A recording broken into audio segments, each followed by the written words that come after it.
Le Grand Veggie arrive chez McDonald's. Un burger avec une galette croustillante aux légumes 100% français et une sauce au pesto rouge. Le Grand Veggie. Venez vite le goûter. Aujourd'hui, c'est le hamburger sans viande et demain, ce sera le sandwich sans pain. Faut savoir que étymologiquement, on appelle hamburger parce qu'il y a un steak dedans. Un steak de Hambourg. Hamburger. Bon, passons. Aujourd'hui, nous allons justement traiter le sujet du véganisme qui semble carrément à la mode en ce moment. Le véganisme est un mode de vie consistant à ne consommer aucun produit issu des animaux ou de leur exploitation. Ce régime découle généralement d'une idéologie qui vise à redéfinir les relations entre l'homme et l'animal. En plus de l'adoption d'un régime végétalien, c'est-à-dire sans viande, sans poisson, sans œufs, sans miel, ni même produits laitiers, les véganes excluent aussi la consommation de tous les produits issus de l'exploitation animale. Donc pas de fourrure, pas de cuir ni de laine, pas de cosmétiques ni de médicaments testés au préalable sur les animaux. Le terme vegan fut créé par un certain Donald Watson afin de distinguer le véganisme complet des autres formes de végétarisme autorisant la consommation de lait et d'œufs. Le régime vegan est souvent critiqué pour ses carences en protéines et en vitamines car il ne se compose que de fruits, de végétaux, de champignons et de bactéries. La première question qui nous vient à l'esprit est alors: le véganisme est-il bon pour la santé? Eh bien, difficile de répondre, même pour des scientifiques. On trouve des spécialistes qui affirment que oui, et d'autres que non. Ce n'est donc pas dans une courte vidéo que l'on résoudra la question. Cependant, au regard de la littérature ethnologique, aucune société humaine n'a déjà été végétalienne. Le végétalisme est une pratique purement moderne. Mais bon, de toute façon, le véganisme est bien plus une question de morale que de santé. Les véganes pensent que l'homme n'aurait pas le droit de faire souffrir et de tuer les animaux.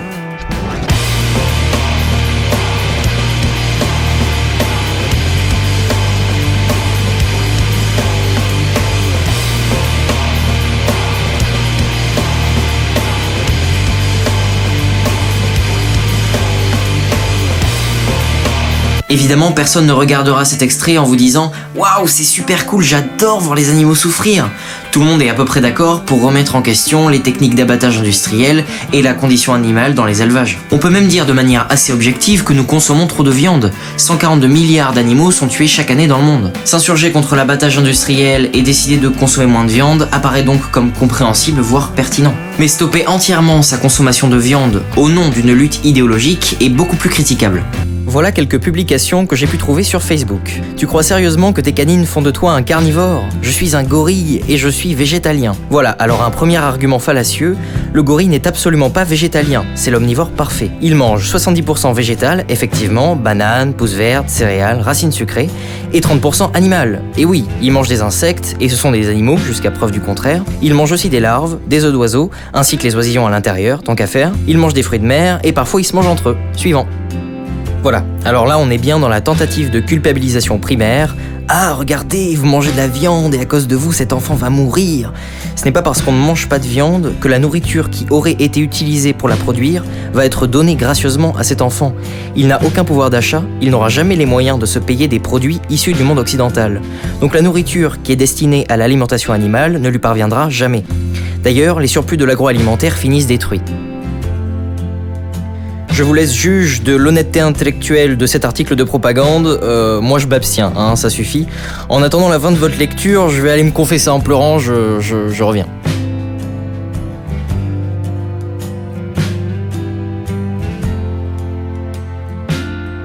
Ah, mais voilà, je me sens mieux. Bon, tout cela n'a pas l'air bien rationnel, Les véganes se refusent à considérer l'homme comme supérieur à l'animal. Alors l'homme n'aurait ni le droit de les tuer pour se nourrir, ni de s'en servir pour quoi que ce soit d'autre. Or, si on pousse cette logique jusqu'au bout, tout ce que l'homme fait a un impact sur la nature et sur les animaux. Que l'homme s'habille, se déplace, se loge, mange, il est amené à tuer. Par exemple, le fait de prendre une douche tue des millions d'acariens. Si on se refuse à tuer, alors il faut cesser toute activité, ce qui revient au final à un suicide. L'espèce humaine et l'homme est l'animal le plus nuisible qui soit. Si on estime la valeur d'une espèce à sa contribution positive au cycle du vivant, l'homme doit donc être éradiqué. Ce que je ne prône pas, évidemment. Ne prône pas, évidemment, mais quand même. Cet extrait est l'illustration parfaite du caractère mortifère du véganisme. C'est une pulsion de mort, comme tous les extrémismes comportementaux. Alors bon, finalement, le véganisme est-il plus respectueux du vivant? Il est vrai que produire de la viande pollue, et pas qu'un peu, Cependant, toutes les formes de production ont leurs inconvénients, y compris la production végane. Le soja, par exemple, est un aliment fréquemment consommé dans ce régime alimentaire. Or, il faut déforester de plus en plus pour satisfaire ce nouveau marché. Ce sont donc des millions d'hectares qu'il faut déboiser, ce qui détruit évidemment des écosystèmes entiers. D'autres inconvénients existent aussi dans la production de quinoa, mais qui sont quant à eux d'ordre sociaux. De plus, voici un classement des 10 pires aliments pour notre planète, réalisé par la plateforme de l'engagement RSE et développement durable. À la première position, on retrouve le sucre, vegan. En seconde position, j'ai nommé le chocolat. Mais s'il est pas au lait, il est vegan aussi. En troisième position, le café, vegan. En quatrième position, la viande, pas vegan. En cinquième position, l'huile de palme, vegan. À la sixième position, on retrouve le soja. En septième place, les bouteilles plastiques d'eau minérale, vegan. À la huitième position, le riz, vegan aussi, vegan. En neuvième position, le poisson et la surpêche, pas vegan. Et en dixième position, certains fruits et légumes. Mais bon, on va s'arrêter là, car il existe des problèmes dans tout type de production. Peut-être parce que le problème n'est pas le produit, mais le système de production en lui-même. Ah, là on glisse sans doute vers un sujet capital. De plus, les véganes ne s'habillent qu'avec des tissus synthétiques, dérivés de produits pétrochimiques qui polluent énormément. En gros, les véganes refusent de tondre un mouton pour lui éviter une souffrance toute relative et préfèrent promouvoir l'industrie pétrochimique. Véganisme va de pair avec antispécisme, une idéologie consistant à considérer l'homme comme un animal parmi d'autres. De leur point de vue, la vie d'un homme n'a pas plus de valeur que celle d'une vache. C'est la même chose aujourd'hui d'être humain et d'être un moustique. Est-ce que tout se vaut? Contrairement à lui, donc contrairement à cet homme-là, moi, Aymeric Caron, je ne pense pas qu'il y a des vies qui valent plus que d'autres. Alors, j'y arrive. C'est ça qui me chagrine. Et il va donc effectivement... Ça vous chagrine? Pourquoi? Ça fait mal à personne de dire ça? Donc, ça me chagrine. Ça me fait mal, ça me chagrine. C'est là où je n'adhère pas, je trouve ça radical. Parce que moi, je trouve que je vaux plus qu'un moustique. Ça, globalement. Oui, parce que c'est un point de vue. Je comprends. C'est tout à fait logique. C'est tout à fait logique puisque vous êtes spéciste. Il faut expliquer ce terme. Vous dites qu'il va falloir devenir familier avec l'antispécisme parce que c'est la révolution de demain. Ouais. C'est quoi exactement? C'est le refus d'une certaine hiérarchie qui a été établie entre les hommes et les animaux et qui n'a aucun sens selon vous. Oui, d'abord, il faut savoir ce que c'est que le spécisme. Le spécisme, c'est une discrimination qui est liée à l'espèce. Et je dis, en effet, que le prochain cap du développement de l'humanité, de la moralité humaine, ça va être l'extension de droits aux non-humains. Et c'est pas un fantasme pur puisque ça a déjà commencé. Les deux camps n'ont pas exactement la même façon d'adorer les animaux et on peut trouver contradictoire de les aimer tout en les mangeant. Oui, peut-être, bien sûr, mais c'est moins contradictoire que de s'interdire de les manger parce qu'on les aime. C'est-à-dire aucun animal, Thomas, aucun animal dont le système digestif le permet ne se prive de manger de la viande. Or, en demandant à l'homme de s'en abstenir, les nuits de bouddhistes anti-viande exigent de l'homme ce dont les animaux sont incapables. Ce faisant, ils établissent entre l'homme et l'animal une différence de nature au profit de l'homme. Le résultat, c'est un hyperspécisme qui arrache l'homme de la nature et l'installe sur un piédestal en lui demandant ce qu'il ne demande à aucun animal. L'autocritique de l'homme par l'homme et l'appel à une modification de ses comportements alimentaires est l'aveu qu'on continue de ranger l'homme au-dessus des autres espèces. Et la morale de l'info? La morale de l'info, c'est que l'antispécisme est un anthropocentrisme. On ne distingue plus un homme d'un animal, ce qui n'est pas sans nous rappeler les diverses idéologies transgenres et transhumanistes qui promeuvent l'indistinction entre les hommes, les femmes, les machines et maintenant les animaux. Effectivement, même si leur raisonnement semble incohérent et que leur lutte nous amène vers une confusion généralisée, il ne faut pas oublier que les origines du mouvement vegan sont la surconsommation de viande et les massacres insalubres dans les abattoirs. Mais pourquoi le véganisme a-t-il tant de succès dans les médias? Si le système se met tout à coup à promouvoir le véganisme, c'est qu'il y trouve un intérêt. Et cet intérêt, c'est un nouveau marché solvable. Le cœur de cible de ce nouveau marché est la classe moyenne occidentale boboisée, possédant un pouvoir d'achat suffisant pour le rentabiliser. C'est d'ailleurs eux que l'on retrouve en première ligne dans les manifestations véganes. Et justement, le militantisme vegan est-il efficace? On inverse trop souvent les causes et leurs conséquences. Si le militantisme vegan semble efficace aujourd'hui, on voit que les poids lourds de l'agroalimentaire s'intéressent de près à ce nouveau marché. Il n'est pourtant pas le véritable moteur du changement, il est une conséquence. Marx explique très bien dans sa loi de l'offre et de la demande que ce n'est pas la demande qui crée l'offre, mais bien l'offre qui crée la demande. Autrement Autrement dit, si on consomme autant de viande, c'est parce que l'industrie en produit trop.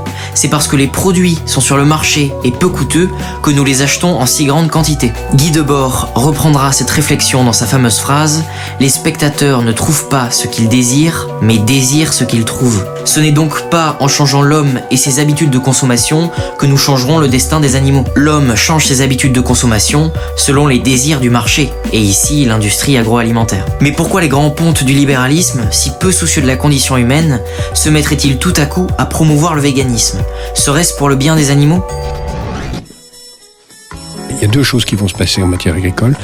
La première, c'est que on va aller vers une agriculture bio généralisée, absolument imposée ou souhaitée. Et la deuxième, c'est que nous allons tous devenir végétariens.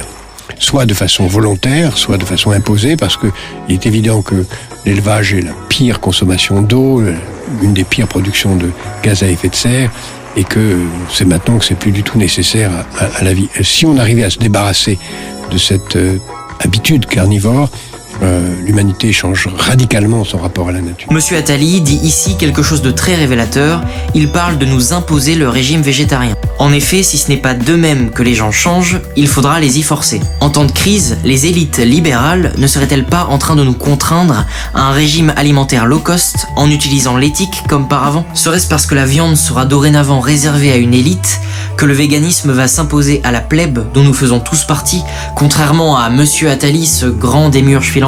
En réalité, cette lutte qui se veut contre le système n'est que la lutte du système contre nous. Les véganes ne font que se soumettre aux volontés du marché. Le véritable acte de rébellion serait de recommencer à tuer nous-mêmes les animaux que nous mangeons et ainsi réassumer notre statut de mangeur de viande plutôt que de subir celui de consommateur servile. Bon, ceci étant dit, je vous propose de faire un petit tour de ce qui est compatible ou non avec l'idéologie végane.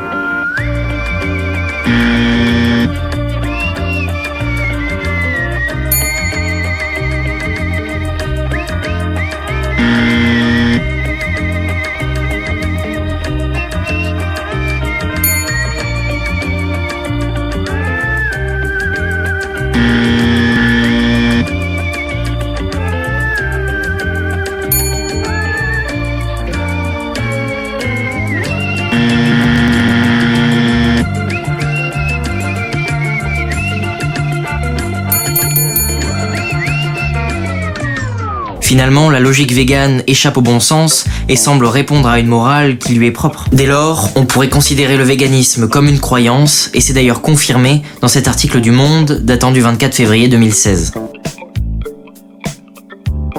Engagée dans une procédure de révision des textes sur les droits de l'homme, la commission ad hoc de la province a rendu ses conclusions selon lesquelles une croyance non religieuse qui influence de manière substantielle l'identité, la vision du monde et le mode de vie d'un individu peut être considérée à l'égal d'une religion. Autrement dit, les véganes pourraient être assimilés à des catholiques ou à des bouddhistes et bénéficier des mêmes protections que celles en vigueur contre toute discrimination raciale, sexuelle ou religieuse. Et un communautarisme de plus. Puis bon, un monde vegan, c'est un monde sans...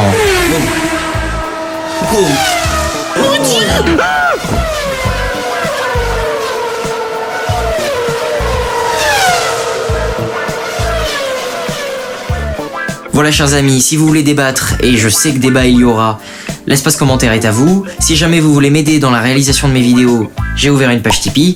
Et si jamais il vous prend l'envie de m'assassiner, voici mon adresse. Sur ce camarade, il est temps de se quitter, mais n'oublie pas, fais passer l'info.